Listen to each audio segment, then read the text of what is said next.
कलाम का नमाज जनाजा और याकूब मेनन का नमाज जनाजा एक ही दिन हुआ। कितने लोग याकूब मेनन के नमाज जनाजा में गए और कितने डॉक्टर कलाम के नमाज जनाजा में गए? You enter Tamil Nadu and see you. दंगे और फसाद हुए, कौन कौन उसके लिए जिम्मेदार थे?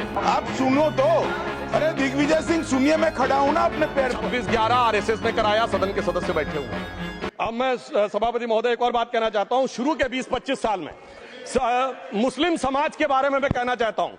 आज जब आजादी मिली तो मुस्लिम समाज के प्रतीक कौन थे? उस्ताद बिस्मिल्लाह खां, उस्ताद फरीदुद्दीन डागर, उस्ताद बड़े गुलाम अली, उस्ताद जाकिर हुसैन, जिनकी अभी कुछ दिन पहले डेथ हुई, बड़े बड़े नगमा निवार, हसरत जयपुरी, मजरूर सुल्तानपुरी, साहिर लुधियानवी, कैफी आजमी, जोश मलियाबादी, जिगर मुरादाबादी। अब सर क्या हो गया? तब मुस्लिम समाज इन अदब के शाहकारों के साथ जोड़ा जाता था। आज मुस्लिम समाज का नेतृत्व किन लोगों के साथ जोड़ता है? इशरत जहां, याकूब मेनन, मुख्तार अंसारी, अतीक अहमद, दाऊद इब्राहिम। कौन जोड़ रहा है ये? तब से सर, जब से ये सेकुलर हो गया देश 1976 से और सेकुलर सियासत शुरू हुई, उसने ले जाकर इनको इस मुकाम तक पहुंचाया। और इस वक्फ बोर्ड के बिल में भी जो बात कही जा रही है, सर मुस्लिम समाज को यह समझाया गया कि तुम्हें बीजेपी वालों को तुमसे बड़ी अदावत है और कहा गया इनको बड़ी मोहब्बत है। जब यह देश आजाद हुआ, मैं उत्तर प्रदेश का रहने वाला हूं, उत्तर प्रदेश में 1931 की संसद में 8% रेट ऑफ डेथ थी और सैयद मुसलमानों में 24% थी। यूपी की ब्यूरोक्रेसी में 20% थे। आज कहां चले गए सब? मैं एक लाइन में कहना चाहूंगा, ये अदावत और मोहब्बत की सियासत में ऐसे फंसे कि किसी को किसी की मोहब्बत ने मारा, किसी को किसी की अदावत ने मारा, मगर इस शराफत अली को सेकुलर सियासत ने मारा। और मैं सभापति महोदय एक और बात कहना चाहता हूं कि चलिए बोलिए। Fauzia Khan, please one second, mike is there. Yes, ये बोल रहे हैं मुस्लिम समाज आज का इशरत जहां और फलाना टेररिस्ट के साथ नाम जोड़ रहे हैं। ये बिल्कुल आरोप है सर, इसको एक्सपंज करना चाहिए। ये समाज के साथ अन्याय है। ये बात आपको एक्सपंज करना होगा सर, ये बात को। एक honourable member, if you would carefully go through what Sudhanshu has said, I am sure you will appreciate his spirit. Just think for a moment. He has not cast any aspersions. Sudhanshu, go ahead. Time में जवाब दूंगा और उसके बाद ये हमारा सदन माने ना माने जो देख रहे होंगे उनके लिए कहना चाहता हूं, sir doctor APJ Abdul Kalam. One second. काहे परेशान? Vaiko ji, honourable member, Vaiko ji, oh my God, Vaiko ji,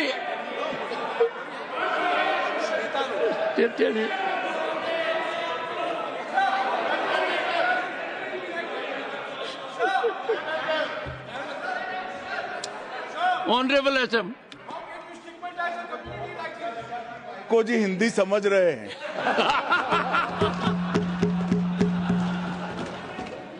One second. Fauziya Khan, one second. First, I think. One second. Sir क्या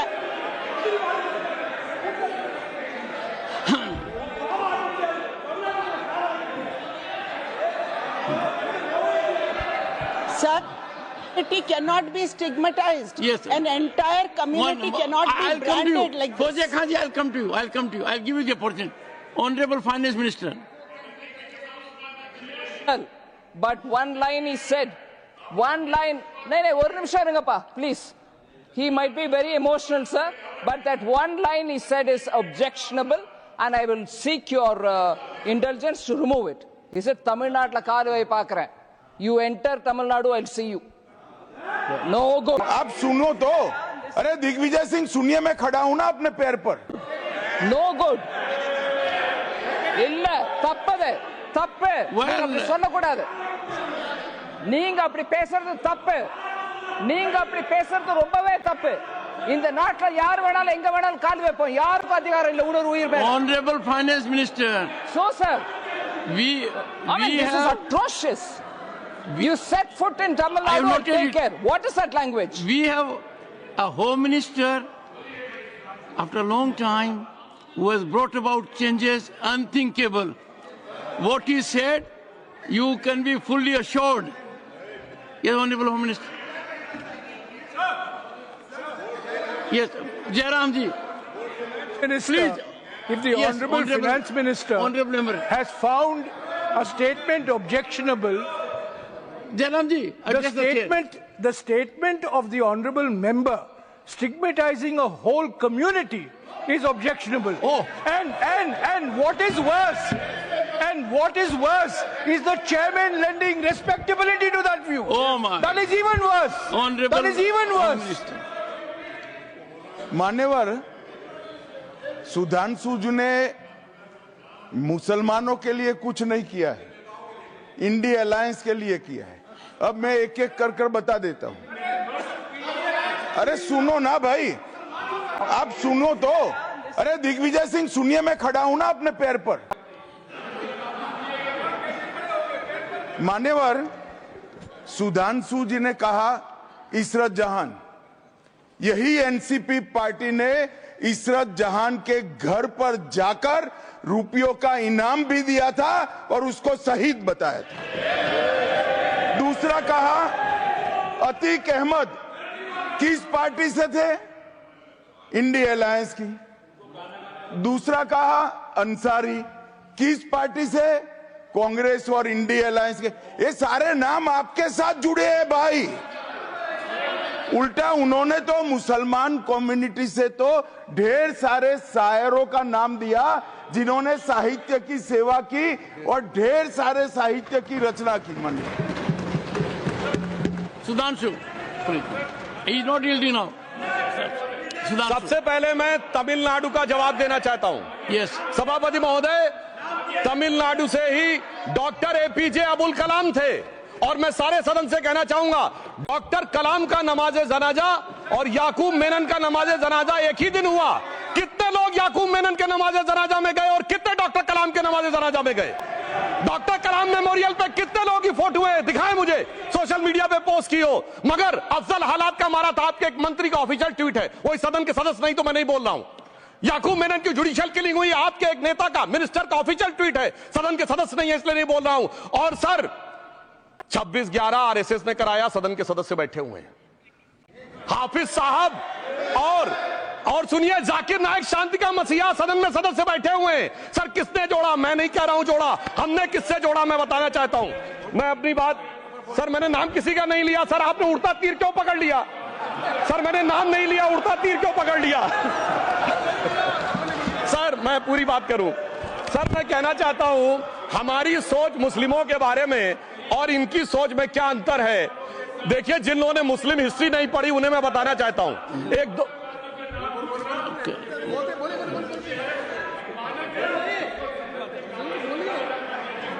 सभापति महोदय, मैं थोड़ा उन लोगों को इस्लामिक हिस्ट्री के बारे में बताना चाहता हूं। Honorable Digvijay Singh, please. No, I'll give a chance. I'll give. माननीय सदस्य, Honorable Digvijay Singh ji. माननीय सभापति महोदय, जो माननीय सदस्य ने एक बात कही है, मैं सुन रहा था डॉक्टर त्रिवेदी जी की बात। उन्होंने कहा था ऐसे मुसलमान हम लोगों के साथ हैं और वैसे मुसलमान इन लोगों के साथ हैं। बात यह है कि आपने जिस तरह से इस पूरी बात कही है, ये घोर आपत्तिजनक है, अपमानित करती है, और जो माननीय सदस्य ने भी मेरे बारे में भी कहा है, मैं उनकी निंदा करता हूं। Honorable Home Minister. Honorable Home Minister. Honorable Home Minister. एक second. Okay. One second. Your mic will be on. जी महोदय, मुझे ये सब कहने की जरूरत नहीं है, लेकिन जो गुजरात में दंगे और फसाद हुए, कौन कौन उसके लिए जिम्मेदार थे बताइए। Honorable Home Minister.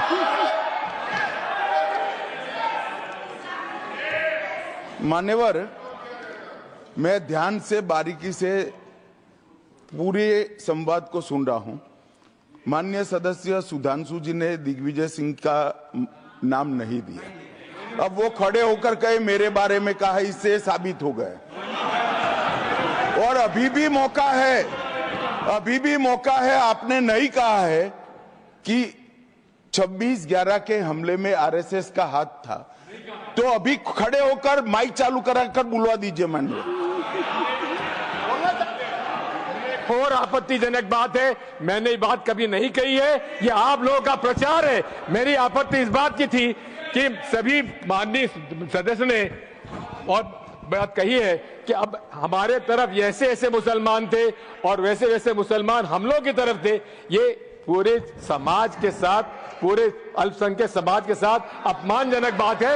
और माननीय सभापति महोदय, आप बताइए, माननीय गृह मंत्री जी, आप वहां पर थे, गृह मंत्री थे जब दंगे हुए थे, तो आप लोगों का क्या रोल था, ये जन जाहिर करे, जन जाहिर। मिनिस्टर, इनको मेरा हुआ ऐसा है कि मैं ही दिखाई पड़ता हूं। आपकी सुनिए, अब सुनिए ना दिग्विजय सिंह, सुनिए, 1 मिनट सुनिए। दंगे शांत होने के बाद 18 महीने के बाद मैं गृह मंत्री बना, दंगा हुआ तब मैं गृह मंत्री नहीं था। सुधांशु त्रिवेदी संदर्भ में किसी का नाम नहीं लिया। अजीज बर्नी की किताब थी 2611 एंड आरएसएस कॉन्स्पिरेसी, कोई जाके चेक कर ले उसमें कौन कौन कहां था।